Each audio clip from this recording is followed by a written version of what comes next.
Bien, quisiera empezar estas breves palabras agradeciendo al Ministerio de Cultura de la República Argentina y en especial al doctor Ricardo Foster por esta invitación.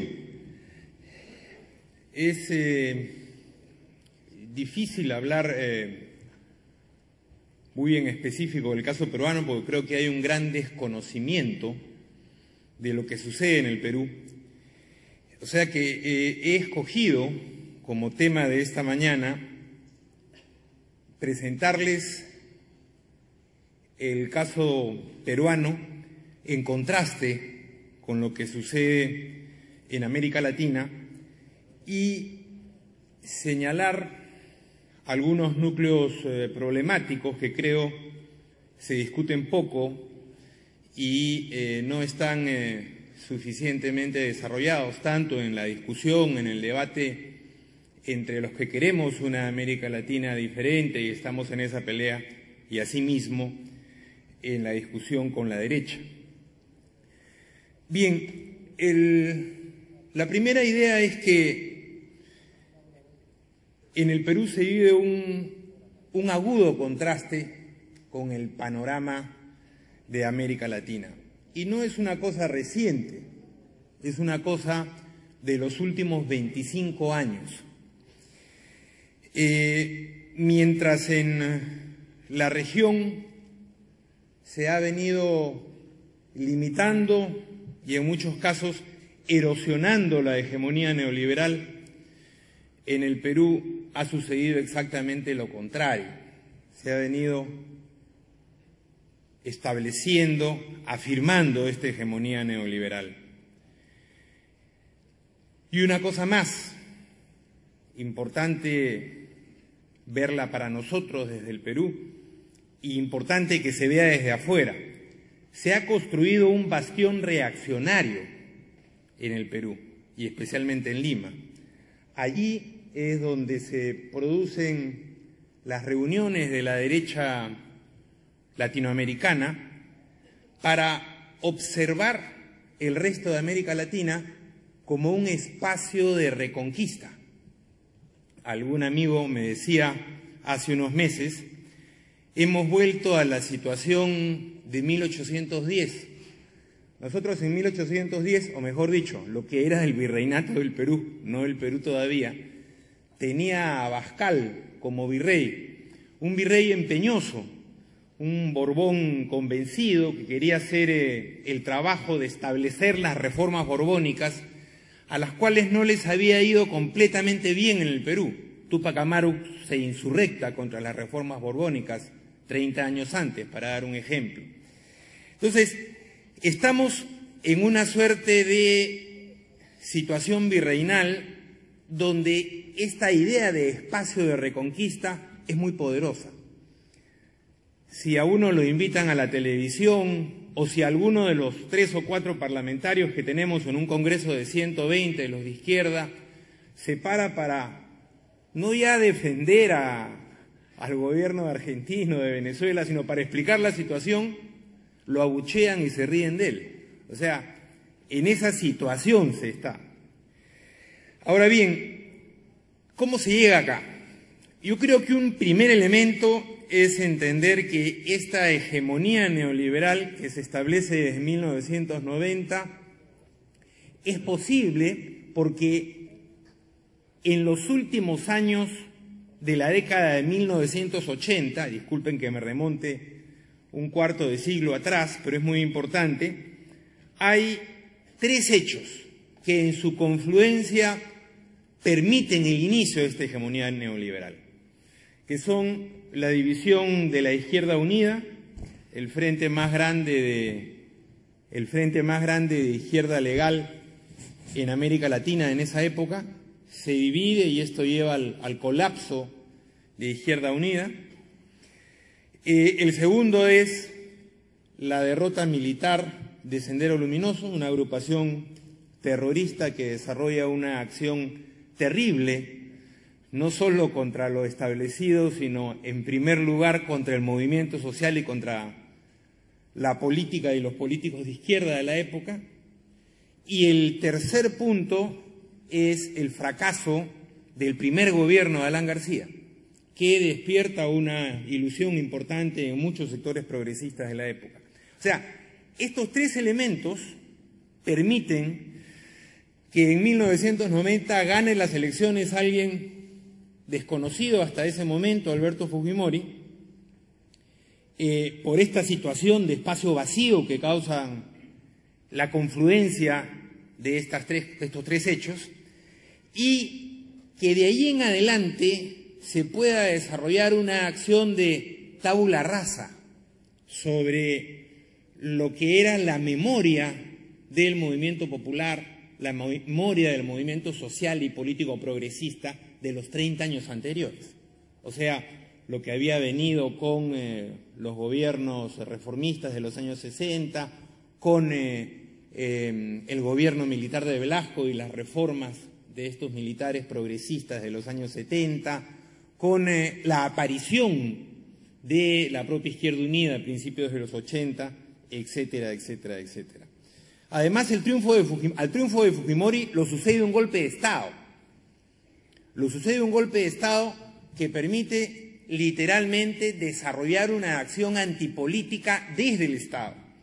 No solo todo aquel que hacía política de izquierda era tachado de terrorista, todo aquel que hacía política en general era tachado de terrorista.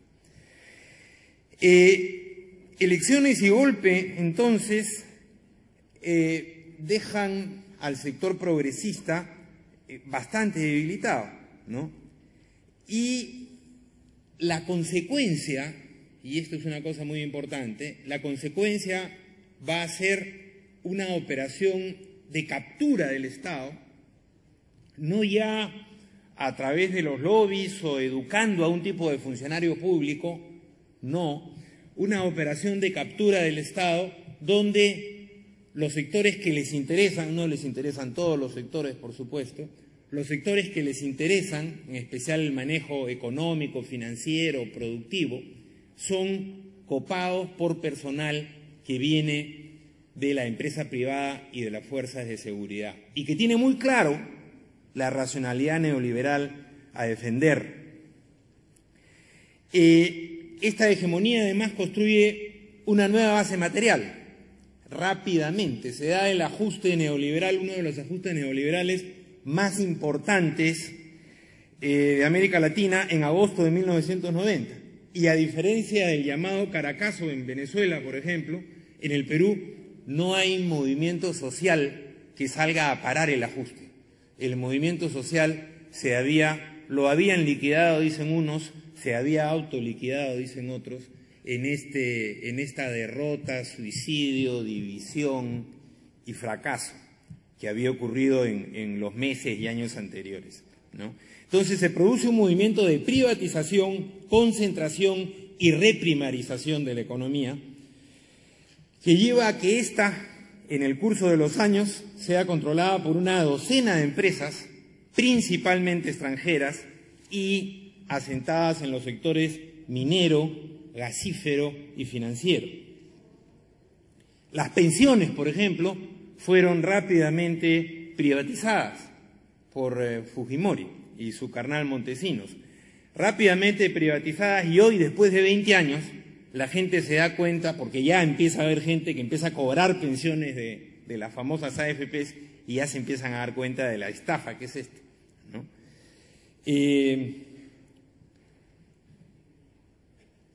Pero lo importante para esta hegemonía neoliberal es que esta nueva relación entre Estado y sociedad, y aquí el intelectual es Vladimiro Montesinos, ¿no? La mente perversa, porque Fujimori es un operador político, básicamente, ¿no? Esta nueva relación entre Estado y sociedad que establece Montesinos se continúa en democracia, ¿no? Y esto tiene que ver, creo, con uno de los núcleos problemáticos en los que no hemos profundizado mucho los que pretendemos desarrollar una perspectiva de izquierda, renovada, nacional popular, ¿no?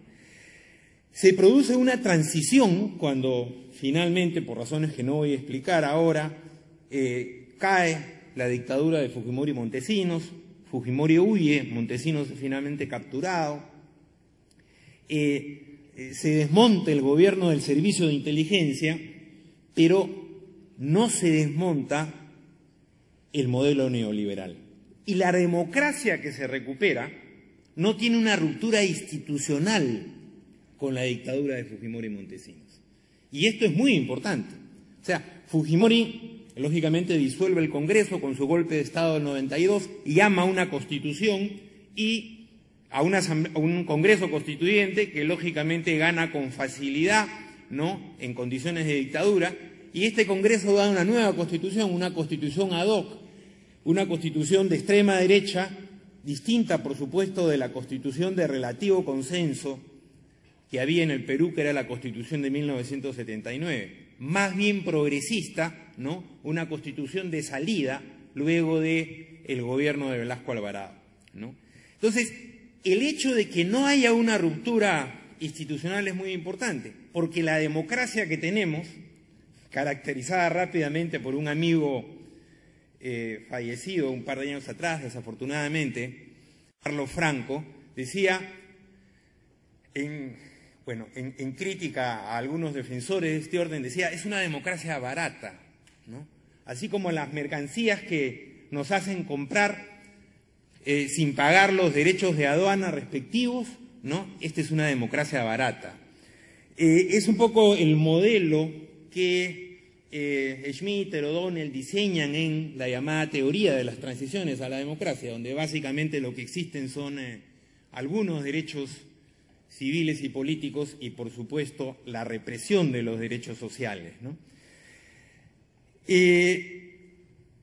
Esta democracia, ¿no?, de competencia entre algunas minorías, ¿no?, que es la que se desarrolla en el Perú, curiosamente en la misma época en que América Latina empieza a desarrollar una democracia de mayorías. Curiosamente en la misma época en que en América Latina se empieza a hablar de participación política. Y se genera un fenómeno que algunos hemos llamado de democracia sin democratización, ¿no?, donde los agentes de la democracia son abiertamente reprimidos y reclaman, ¿no? A partir del gobierno de Alejandro Toledo, ¿no?, el que inaugura esta democracia no, porque era un gran señor, digamos, un insider antiguo, medio aristocrático de provincia, que incapaz de reprimir a nadie, que era Valentín Paniagua, pero los siguientes ya no, empiezan a desarrollar las leyes de criminalización de la protesta. Y en el Perú hoy día tenemos un tomo bastante gordo de leyes de criminalización de la protesta, ¿no?, que además la clase política señala todos los días que forman parte del corpus de esta democracia, del núcleo de esta democracia. Ahora bien, el funcionamiento democrático, sin embargo, ha estado marcado por la frustración de la población, ¿no? Digamos, del gobierno de Toledo hasta el gobierno de Humala. Y voy a dar un solo contraste, un solo ejemplo de contraste. El modelo neoliberal en un periodo de 10 años es relativamente exitoso, entre el 2003 y el 2013, ¿no? Tiene un crecimiento aproximadamente de 6.5% en promedio al año, basado en la economía de exportación de minerales y después gas, sobre todo. Pero este formidable crecimiento que, si medimos de 1990 a 2013, triplica el Producto Bruto Interno, y si medimos del 2003 al 2013, duplica el Producto Bruto Interno. O sea, nunca ha habido tanta riqueza en el Perú, ¿no? Sin embargo, hay 3 cifras que lo delatan como rayos X. Primero, solo produce 12% de trabajo decente, lo que ustedes llaman trabajo registrado o en planilla, 12%. O sea, lo que en otros países es una tasa de desempleo, en el Perú es la tasa de empleo, ¿no? 12% en el ministerio, cifra oficial del Ministerio de Trabajo el año 2013, ¿no? 78% de informalidad, 78% de informalidad. 67% de los mayores de 70 años no tienen ninguna jubilación, ni la no contributiva, ninguna, porque hay una pequeñita no contributiva para los más pobres, tampoco, 67%, ninguna, 2/3 partes de los que tienen más de 70 años. Y por último, Una cifra que puse en un artículo hace como año y medio, que se recogió en un libro y que despertó gran escándalo, porque el Perú tiene un índice de Gini, para los que somos sociólogos, disculpen el término, pero que mide la desigualdad de 0 a 1, si está más cerca de 1 es más desigual, si está más cerca de 0 es menos desigual. Perú tiene, desde que se empezó a medir el índice de Gini, el año 1965, 0,6, hasta el día de hoy. O sea, tiene una desigualdad que no ha logrado disolverla nadie ni nada, ni las reformas de Velasco, ¿no? Y que lógicamente tiene un asiento en contradicciones, no solo de clase, sino también de raza, y etcétera, etcétera, etcétera, ¿no? Tiene una historia nacional atrás ese Gini, ¿no? En fin, entonces esto ha causado lógicamente una profunda frustración en la población. Sin embargo, hay que darse cuenta que el modelo genera una ideología de emprendedurismo, una ideología cuentapropista. Trata de vender la idea, sobre todo un charlatán que ustedes deben haber escuchado su nombre, Hernando de Soto, ¿no?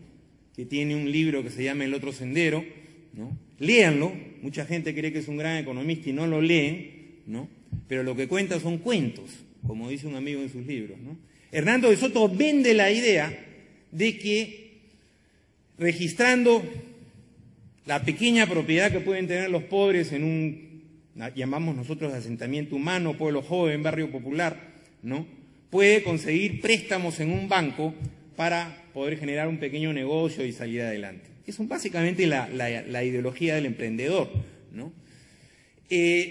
Bueno, los programas que ha aplicado Hernando de Soto en el Perú empezaron en 1986, ¿no? Hernando de Soto ha sido asesor de todos los presidentes porque se vende muy bien, ¿no? Y ha ganado mucho dinero en estas asesorías.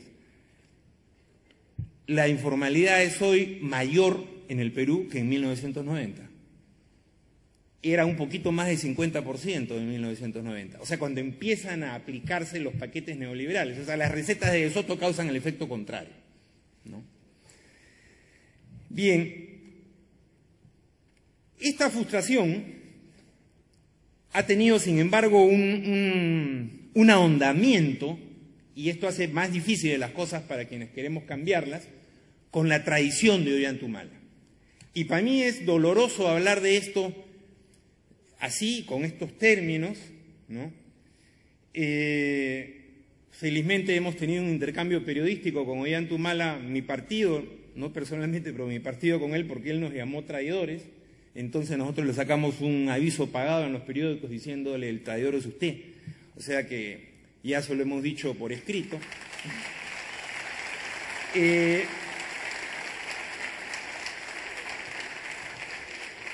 Pero Humala ahonda un elemento que produce una enorme desconfianza en la población, y que es que los gobernantes no cumplen lo que prometen.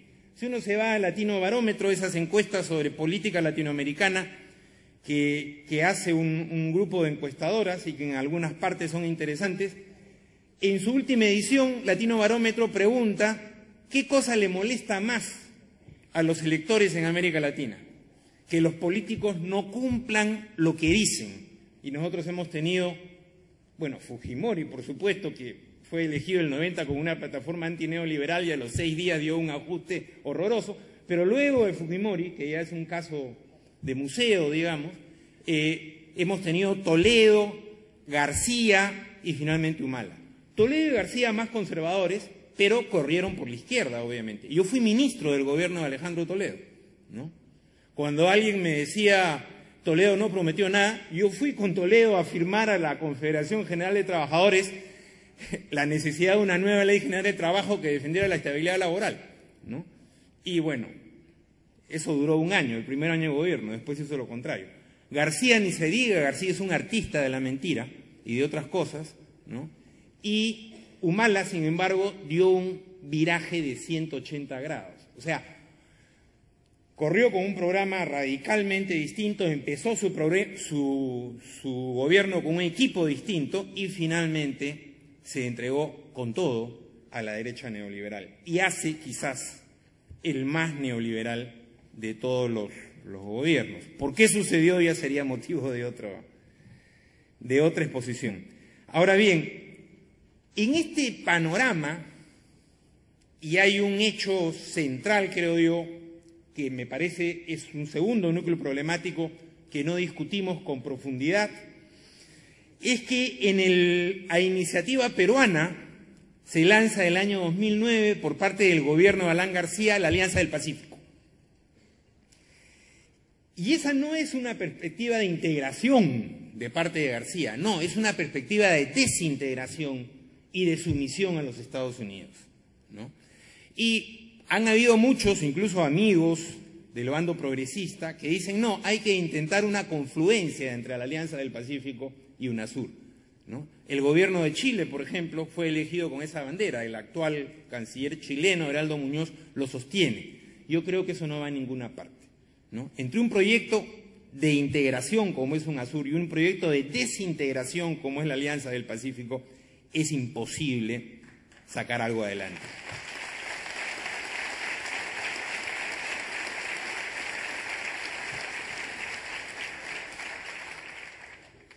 Es más, la Alianza del Pacífico, no hay que olvidarnos, es parte de un planteamiento planetario.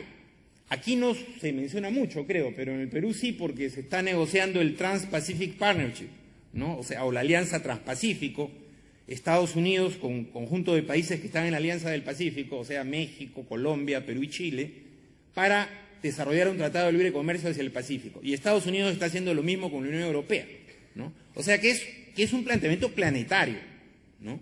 Y lógicamente la iniciativa pues no fue de Alan García, ¿no? Alan García fue el corre ve y dile, como decimos en el Perú, ¿no? La iniciativa es norteamericana. Bien, entonces yo creo que ahí hay un tema importante, o sea, repensar el proyecto de integración uniendo dos cosas. O sea, no va a ser posible un nuevo tipo de democracia, una democracia que derrote a este proyecto de democracia de minorías, de democracia elitista, no va a ser posible en los confines de cada país, ¿no? Yo lo he dicho varias veces y muchos diplomáticos sobre todo se asustan. ¿Cómo que el régimen político no es posible en los confines? No es posible en América Latina. Es posible si nosotros desarrollamos un bloque regional que consigue una integración medianamente decente al proceso planetario. Si no, son inviables los procesos políticos, ¿no? Son inviables. No les queda otra posibilidad que la sumisión, ¿no? Bien, regresando al Perú. Sin embargo, hay, digamos, un rayo de esperanza en la situación peruana, ¿no? Y esto tiene que ver con la crisis del modelo, ¿no? Visible sobre todo a partir del 2013, en los últimos 2 años, diría yo, más o menos 20 meses, donde el crecimiento empieza drásticamente a bajar. Y los políticos de derecha en el Perú se acusan unos a otros, tú eres culpable. No, tenemos una forma de crecer que ya digamos, quien mira un poquito los libros, ya ha sucedido así en los últimos 200 años. O sea, quien crece sobre la base de la exportación de materias primas, inevitablemente encuentra su tope en las crisis del capitalismo, los precios de esas materias primas bajan y se produce el famoso fenómeno del intercambio desigual, el cual ya todos conocemos y hemos debatido sobre él en los últimos 30 o 40 años, ¿no? Eso es lo que está sucediendo en el Perú. Hay una retracción de la producción, una baja de mejor dicho, se llenan los inventarios chinos, ya no nos compran más, especialmente cobre, los precios bajan y el crecimiento del 2014 ya fue 2,8 y en los últimos 2 semestres desestacionalizados, en los últimos 2 trimestres desestacionalizadamente estamos en 0%, ¿no? O sea, ya vino la crisis de ese modelo neoliberal de exportación de materias primas. Ello ha traído, ha empezado a producir síntomas en el movimiento social, ¿no? La gran virtud de esta hegemonía neoliberal peruana fue desinflar el movimiento social que venía de los 70s y los 80s. Se ha revitalizado en la última época y el más importante de todos ha sido, para bien además, un gran movimiento juvenil, porque se dio una ley de trabajo juvenil que promovía el trabajo juvenil, entre comillas, quitándole derechos a los jóvenes, ¿no? Bueno, esto no solo se ha dado en el Perú, en realidad era copia de otras experiencias, y se aprobó en el Congreso el 15 de diciembre, pensando viene la Navidad, el Año Nuevo, nadie va a protestar. Entre el 18 de diciembre y el 10 de enero hubieron 5 movilizaciones nacionales de jóvenes, ¿no? Hablo de tremendas movilizaciones que obligaron al Congreso peruano, que tiene hegemonía de la extrema derecha, no de la derecha, sino de la extrema derecha, a reunirse de emergencia el 26 de enero y a derogar la ley. Cosa inédita, ¿no? Digamos, frente a este movimiento de la calle, que no quería otra cosa que derogatoria de la ley, ¿no? Entonces, bueno, podemos decir, han habido también movimientos importantes de las comunidades campesinas afectadas por la minería, han habido movimientos importantes de pueblos originarios en la selva amazónica contra la explotación gasífera y petrolera.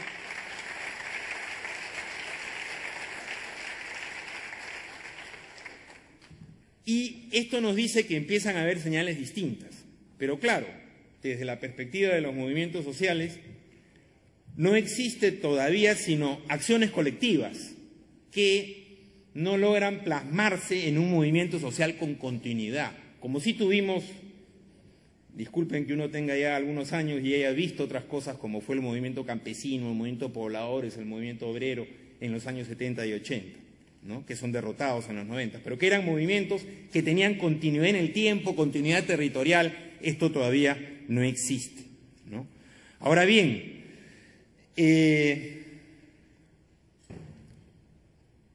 Sinesio López, un amigo politólogo, tiene un término interesante, ¿no? Él dice, estos años han sido el gobierno de los ricos con la ilusión, sino el apoyo de los pobres. Bueno, tomando esa frase de Sinesio, yo diría, esta ilusión está empezando a disolverse, ¿no? Esta ilusión está empezando a disolverse. Y lógicamente, en estos momentos de crisis, se devela el poder de la economía delictiva. En el Perú hay una importante economía delictiva y así como antes habían lobbies de grandes corporaciones en el Parlamento, ahora hay dueños de casas de prostitución, de redes de narcotráfico, de minería ilegal y de tala ilegal, o sea, de todo lo que son los elementos de la economía delictiva. El Ministerio Público, que no es especialmente radical, decía que habían aproximadamente 12.000 millones de dólares, el 6% del producto, circulando en la economía delictiva, ¿no? Entonces, la economía delictiva, obviamente que no da trabajo estable, pero sí da ingresos, ¿no? Y esto en la crisis ha empezado a aumentar y a salir más y más con todas las consecuencias que ello tiene. Y también la corrupción política, ¿no? El Perú tiene a Fujimori, felizmente, en la cárcel, sentenciado por crímenes de lesa humanidad, o sea, directamente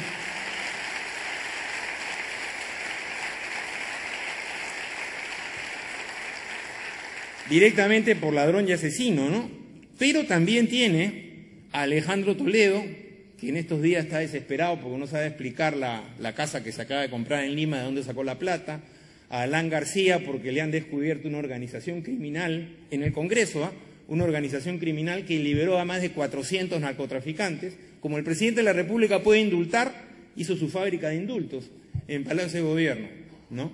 Y por último, al propio Ollantumala y a su señora le han empezado a descubrir o denunciar por lo menos vías de financiamiento ilegal en las campañas electorales. O sea, los escándalos de corrupción sobre la mesa. Bueno, para terminar, quisiera recapitular estos 3 temas que yo creo vale la pena profundizar. Hay varios más, estos son los que yo propongo. El tema democrático, ¿no? La derecha ya no propone la dictadura, lo que propone es una democracia limitada de minorías. Ese es un primer elemento. Yo sí creo que es posible una democracia representativa. Yo creo que el reto es desarrollar mecanismos de participación en la democracia representativa, ¿no? Yo creo que hay varias formas de entender la democracia representativa. El segundo elemento tiene que ver con la forma de crecer, el modelo de desarrollo.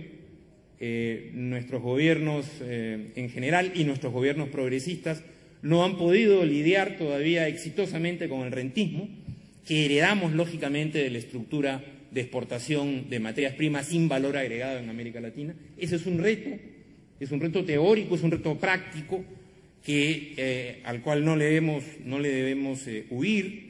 Y el tercero tiene que ver con la urgencia y la realidad de la integración, con, por ejemplo, la presencia esta nefasta de la Alianza del Pacífico, y con las dificultades. La última reunión de UNASUR no se ha postergado por gusto y era fundamental porque los compañeros venezolanos están en peligro de una agresión militar, pero sin embargo se posterga. Esto nos señala debilidades que es importante afrontar. Muchas gracias.